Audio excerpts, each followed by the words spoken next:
جیسے کہ آپ جانتے ہیں کہ اس وقت فیڈرل حکومت نے نائب امینڈمنٹس کے خلاف تحقیق کی ہوئی ہے، اس کی پروسیڈنگز ہو رہی ہیں جو اس وقت بھی جاری ہیں۔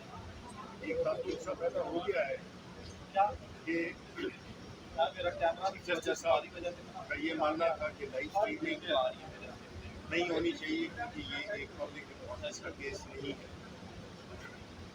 ہمارے ایڈوکیٹ جنرل خیبر پختونخوا کا جو اوپینین تھا وہ یہ تھا کہ پہلے بھی ہوتی رہی ہے اور اب بھی ہونی چاہیے، لیکن کورٹ بغیر بضدی کے نہیں ہونی چاہیے، اور جسٹس اختر اللہ صاحب نے ان کا اوپینین یہ تھا کہ یہ پبلک امپورٹنس کا کیس ہے اور اس کی لائف اسٹریمنگ ہو چکی ہے۔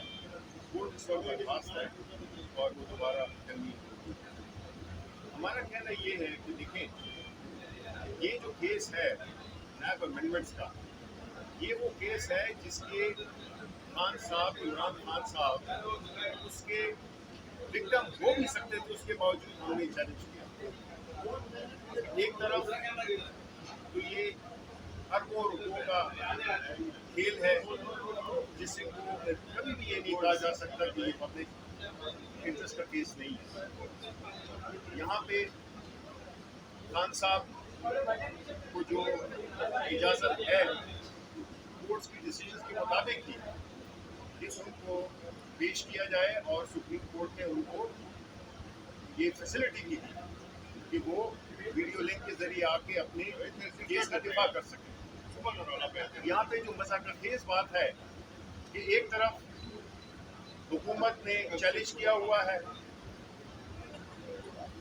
ان امینڈمنٹس کو، اور اس میں 14 دن کا ریمانڈ ہے، اور دوسری طرف آرڈیننسز، اس وقت کیس چل رہا ہے، انہی کا کیس چل رہا ہے، اور دوسری طرف آرڈیننسز جاری کیے ہیں کہ جس میں کہ ریمانڈ پیریڈ کو 14 دن سے بڑھا کر 40 دن کر دیا گیا ہے۔ اب یہ شو کرتا ہے، یہ ظاہر کرتا ہے کہ حکومت بالکل کچھ پتہ نہیں ہے۔ ظاہر ہے فارم 47 کی حکومت ہوگی، کٹوت کی حکومت ہوگی، اس کو کیا پتہ ہے کہ کیا ہو رہا ہے۔ نہ ان کے پاس عوام کی سپورٹ ہے، نہ ان کے ذہن کام کر رہے ہیں، اور نہ ان میں وہ اخلاقی قوت ہے جس سے کہ ان چیزوں کو اچھی طرح سے دیکھ سکیں اور اس قسم کے متضاد پوزیشنز نہ لیں جس میں کہ کورٹ میں وہ کچھ مقدمہ داخل کیا ہوا ہے اور آرڈیننس کے ذریعے اس کو دوسری طرف لے جا رہے ہیں۔ مقصد بنیادی کیا ہے؟ مقصد یہ ہے کہ عمران خان کو کس طرح سے ہم نے سزا دینی ہے، اس کو کتنی زیادہ تکلیف ہم نے دینی ہے، بات صرف اسی کی ہے۔ یہ نہ پبلک کے لیے وہ ہے کوئی وہ دے رہے ہیں، کوئی اجازت دے رہے ہیں کہ آپ جو ہے تو آپ کی انٹرسٹ میں یہ نہیں ہے، ملک کی انٹرسٹ میں نہیں ہے۔ یہ سارا کچھ جو بھی ہو رہا ہے یہ بنیادی طور پہ ایک شخص کے لیے سارے قوانین بھی بدلے جا رہے ہیں۔ پورا جو اگر آپ نواز شریف کی جو کل کی پرسوں کی تقریر میں دیکھیں تو جو بنیادی شخص ہے، ایک ہی پاکستان کی سیاست ایک ہی شخص کے گرد گھوم رہی ہے اور وہ ہے عمران خان۔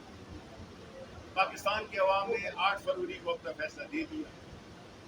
جس طرح سے کل عدت کیس میں ہوا، آپ کو سب کو معلوم ہے کہ کتنا مذاکرہ خیز ایک رویہ اختیار کیا گیا، اور جو ججمنٹ دینی تھی وہ نہیں دی کہ جو ایکیوزڈ ہے اس نے جج پہ جو ہے اعتراض کیا۔ بھئی ہم اعتراض تو ہم بھی بہت کر رہے ہیں، ہم نے اسلام آباد ہائی کورٹ میں کئی اعتراضات جمع کر رہے ہیں، اس کی تو کوئی سنوائی نہیں ہے۔ دیکھیں جس طرح کے حالات بنائے جا رہے ہیں یہ ایک بہت خطرناک کھیل کھیل رہے ہیں۔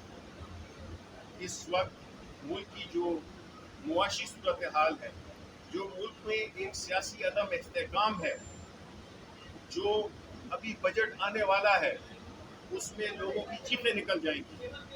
ان کو کوئی پرواہ نہیں ہے کہ یہ تو کسی کی دبئی میں جائیدادیں ہیں، کسی کی لنڈن میں ہیں، کسی کی پیرس میں ہیں۔ یہ ان لوگوں نے تو اپنے سب کچھ بمائے اہل و عیال باہر بھیجے ہوئے ہیں۔ یہاں پہ صرف پاکستانی اور صرف ایک عمران خان یہاں پہ موجود ہے۔